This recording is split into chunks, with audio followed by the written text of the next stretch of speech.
Guys, welcome to my channel. So guys, for today's vlog guys,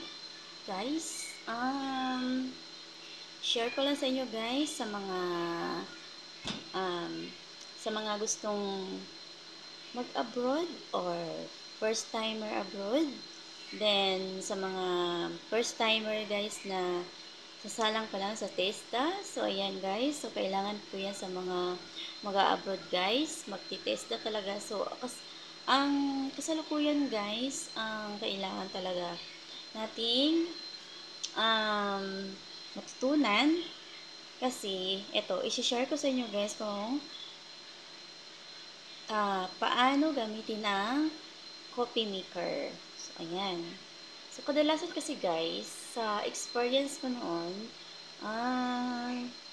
sa coffee maker talaga ako nahihirapan din kung paano siya gagamitin. So, how to use coffee maker. So, ayan guys, tuturuan ko kayo guys kung paano natin i-offer it. So, ayan guys. So, let's go. So, ayan na guys. Ito pala yung tinatawag guys na itong puti na to guys, filter. So, dito natin siya ilalagay. Buksan muna natin yan. Tapos, ipasok natin yan dyan. Yan.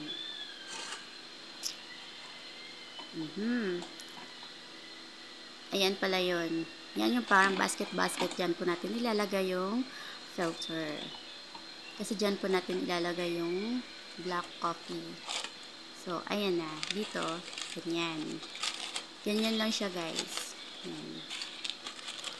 So, pangsala lang kasi ito guys. So, pasok natin yan dito sa loob. Okay. So, ayan. Ito po. Plaster natin na mabuti para hindi po mapipiko. So, ito yung coffee. Awesome. Spoon. Kuha tayo dyan ng 1 spoon. Ito guys. Tapos, ilagay dito. Ayan. Nakadepende po yan guys kung na pong sasabihin ng employer nyo pag nagsaserve kayo. Small, medium, and strong. So, ayan. Tingko tayo ng water. Tapos dito natin lalagay yung tubig. Ayan. Ito po guys. Yan, papasilip ko sa inyo. Diyan natin ilalagay yung tubig sa gilid na yan. Kahit saang gilid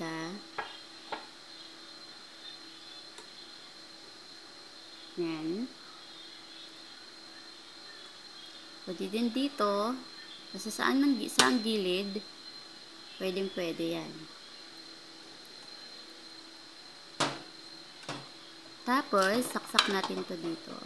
Wait lang kasi. Ayan. Pero mali yung sinaksak ko. Ito na yung true. And then, so ayan. So, yung 0 is off. So, yung 1 ay on. So, dito yun guys. So, ayan siya. Yung red na yan, yan po yung on and off. So, ito na yung tubig guys. Lumalabas na siya. Ayan.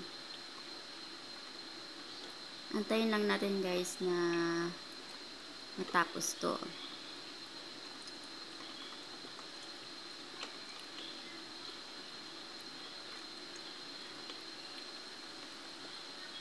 Ayan.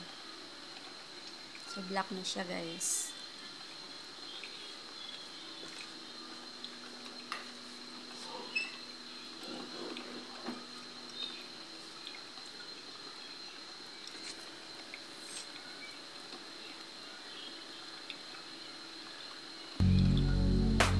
Pwede nyo naman yan siya guys tanggalin kasi pag nagsiserve na kayo pwede nyo naman tanggalin to tapos ilagay sa baso kasi hindi naman ito matatapos mag-o-off naman natanggal itong ating tawag dito, itong lagayan ng coffee. Itong handle. So, ayan. Patapos na siya. So, done na.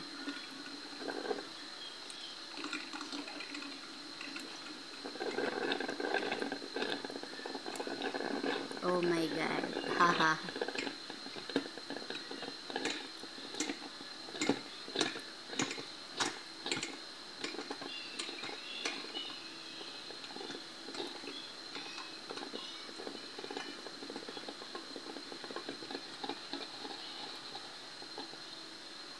So, ayan guys. Tapos na siya guys. Hanggang dyan lang po yung level sa ating 1 glass of water. Okay. Okay guys. Yun po. Noted po sa mga first timer na magtitisda. First timer abroad. So, kailangan po talaga magtitisda. So, ito po yung ating gagawin ayun na po guys. sa Ganun lang po kadali yung gamitin yung ano guys, yung coffee maker guys. So ganun lang yun guys. So depende yun guys kung ano yung sasabihin ng employer nyo pag nagsiserve kayo or sa assessor nyo pag nagtitest na kayo guys. Sasabihin nyo kasi, ma'am, which would you like? Strong, medium, small? Pag medium, ilang kutsara lang yun. So, ayan. Yun lang din yung ilalagay nyo, guys. So, medyo nakakalimutan ko na yung mga mga ilang spoon, ganun. Basta nandun naman yun, guys. Kasi bibigyan naman kayo, guys, ng yung tawag nun, yung pag